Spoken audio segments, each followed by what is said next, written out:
To the third topic of daily scan, जहां पर अपन एक पर्टिकुलर ट्राइबल ग्रुप की बात करेंगे जिसका नाम है PVTG, particularly vulnerable tribal group. ये इसलिए न्यूज़ में है क्योंकि रिसेंटली प्राइम मिनिस्टर ने अपने झारखंड के दौरे में एक स्कीम लॉन्च की है जिसका नाम है प्रधानमंत्री PVTG मिशन।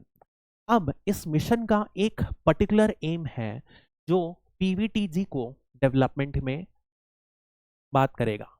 इसी वीडियो में अपन बात करेंगे ये स्कीम किस बारे में है और PVTG क्या होते हैं, और अपन ये भी बात करेंगे कि इससे रिलेटेड क्या कोई स्कीम है, क्या कोई पुराने ईयर के क्वेश्चन आए हैं। So will be discussing all this in this video. अब सबसे पहले यदि अपन देखें तो PVTG से रिलेटेड एक मिशन लॉन्च हुआ है झारखंड में, रांची में। आज का दिन इसलिए चूज किया गया था लॉन्च के लिए क्योंकि बिरसा मुंडा इनकी बर्थ एनिवर्सरी थी, इसी दिन चूज किया गया है। बिरसा मुंडा बहुत फेमस मुंडा रिवॉल्ट था, हिस्ट्री में आपने पढ़ा होगा, इसी से रिलेटेड है। ठीक है, अब होता क्या है कि इस स्कीम को बजट में, इसी साल के बजट में अनाउंस किया गया था और अभी इसको लॉन्च किया जा रहा है। ये स्कीम करीब करीब 15,000 करोड़ रुपए सेंटर कंट्रीब्यूट करेगा और remaining 9,000 crore rupees will be contributed bye respective states. तो टोटल 9 + 15 24,000 करोड़ का बजट आउटले इस स्कीम के लिए रखा गया है।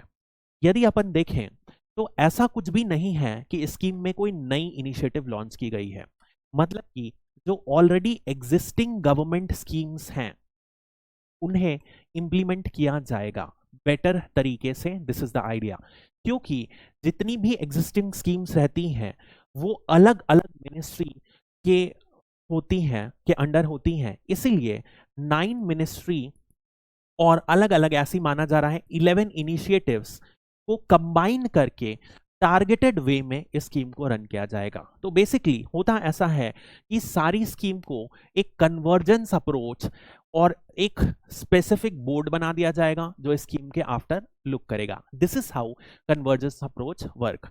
तो यदि कोई भी ट्राइबल ग्रुप को इन फ्यूचर जैसे फॉर एग्जांपल हाउसिंग के लिए है PM आवास योजना के अंदर जाना है तो again it has to consult the similar board. यदि स्वच्छता के लिए करना है तो स्वच्छता मिशन, सारे के सारे एक ही बोर्ड टैकल करेगा। तो in short a convergence approach will be followed. होगा क्या कि इफेक्टिव तरीके से स्कीम को इंप्लीमेंट करा जा सकता है। This is the major advantage. इसे 3 साल के लिए लॉन्च किया गया है। ठीक है, एम क्या है? Holistic development of the particularly vulnerable tribal groups. अब होगा क्या, जितनी भी स्कीम्स हैं उनको एक साथ मिला के किया जाएगा। तो important government, central government schemes एक ये होगा, प्लस आप समझेंगे ये ट्राइबल ग्रुप्स जो होते हैं, खासकर ये PVTGs, इनमें बहुत सारी डिसीजेस होती हैं, जैसे कि यहाँ पर TB कॉमन है, विमेन एनीमिया कॉमन है, साथ में साथ और विमेन डेफिशिएंसीज कॉमन है, चाइल्ड स्टंटिंग, वेस्टिंग कॉमन है, वैक्सीनेशन रेशियो बहुत कम है, डेवलपमेंट ऑफ हेल्थ इंफ्रास्ट्रक्चर कम है। तो क्या करेंगे, ये दोनों इंपॉर्टेंट स्कीम्स को मर्ज करके टारगेट किया जाएगा। तो फॉर एग्जांपल हेल्थ में यदि आप देखोगे तो जो जन आरोग्य स्कीम है उसे एक्सटेंड किया जाएगा, नेशनल वैक्सीनेशन को की जो कैटेगरी उसे बढ़ाया जाएगा, एलिमिनेशन ऑफ सिकल सेल एक बहुत कॉमन है ट्राइबल्स में, खासकर MP और छत्तीसगढ़ में, उन एरियाज में उसे एलिमिनेट किया जाएगा। This is the target. Similarly social sector scheme यदि आप बात करें तो housing, health care, water supply, 4G, tribals खासकर PVTGs ऐसे एरिया में रहते हैं। क्लोज टू, मैं एक रिपोर्ट पढ़ा था, 50% PVTG जो इंडिया में रहते हैं उनके पास 4G कनेक्टिविटी नहीं है। This is the extent of the backwardness in the areas where they live. तो ये यदि टारगेटेड वे में कन्वर्जेंस अप्रोच से किया जाएगा तो माना जा रहा है कि इनके डेवलपमेंट को अशर किया जा सकता है। This is the idea behind the scheme. अब सबसे पहले अपन बात करते हैं PVTG होते क्या हैं। तो इनकी सर्टेन कैरेक्टरिस्टिक्स है या ट्रेट्स है जिस बेसिस में माना जाता है इनको PVTG का टैग दिया जाता है। इन ट्रेट्स को सबसे पहली बार धेबर कमीशन ने डिफाइन किया था। ठीक है, 1970s का ये कमीशन है। होता क्या है, इनमें ये जोग्राफिकली आइसोलेटेड एरियाज में रहते हैं, मतलब अभी भी अंडमान के कुछ कोने एरियाज में जहां पर रोड एसेसिबिलिटी ना हो, central India, north east India ऐसे में है, ठीक है। लिटरेसी लेवल, डेवलपमेंट लेवल बहुत ज्यादा कम है। नेक्स्ट चीज, एग्रीकल्चरल लेवल से पहले का है। एग्रीकल्चर लेवल से पहले का है मतलब कि ये सेटल्ड एग्रीकल्चर अभी तक नहीं स्टार्ट किए हैं, मतलब कि they are either on hunting level या फिर इससे ज्यादा अपन काइंड ऑफ गैदरिंग भी बोल सकते हो, गैदरिंग फूड, या तो सेमी नोमैडिक लाइफ जीते हैं। सेटल्ड लाइफ अभी भी इन्होंने स्टार्ट नहीं किया है। इसके अलावा other characteristic include like primitive traits, अभी भी नॉर्मल कपड़े पहनना, कौन से होंगे, पत्ती की वेशभूषा होगी। अदर चीजें देखें तो कोई भी मटेरियलिस्टिक एस्पिरेशंस नहीं होगी। प्रॉपर डेवलप्ड सोसाइटल स्ट्रक्चर जैसे कि इंस्टीट्यूशन ऑफ मैरिज लिमिटेड होगा, स्कूल का डेवलपमेंट नहीं होगा, हेल्थ इंफ्रास्ट्रक्चर नहीं होगा, ये सारे फैक्टर्स हैं। पॉपुलेशन जो ग्रोथ रेट है वो बहुत कम होगी। इनफैक्ट कई में ऐसा भी देखा जाता है कि नेगेटिव है, मतलब पॉपुलेशन कम हो रही है, ग्रोथ तो बिल्कुल भी नहीं है। और in general it they exhibit backwardness. इन सारे कैरेक्टरिस्टिक के बेसिस में पहली बार डिफाइन किया गया था धेबर कमीशन ने पीवीटीजी को। अब होता क्या है, ये ज्यादा वल्नरेबल ग्रुप है।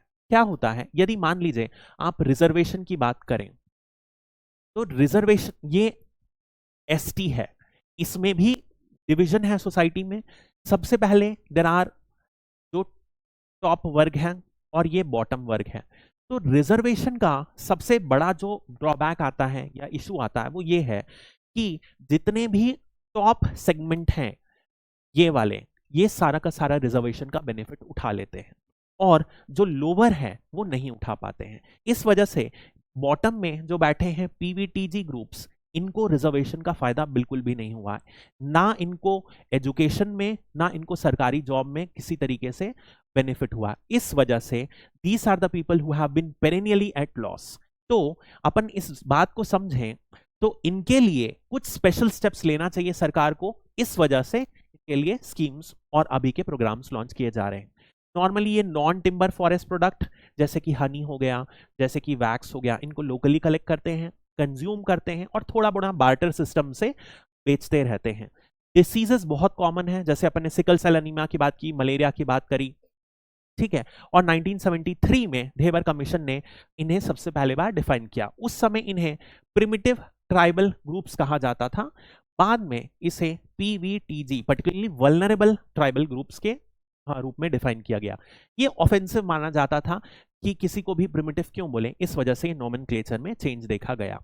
अब यदि अपन 2011 सेंसस की बात करें तो जो एसटी पॉपुलेशन है वो क्लोज टू 8.6% है। अभी का रिसेंट सेंसस हुआ नहीं है, डिले हो गया है। तो इन 8.6% में से पीवीटीजी भी इन्हीं का पार्ट रहते हैं, ठीक है। उसमें यदि अपन देखें तो Orissa, MP and Andhra Pradesh and Telangana उस समय यूनाइटेड था, तो यूनाइटेड ही सेंसस फिगर रहेगा।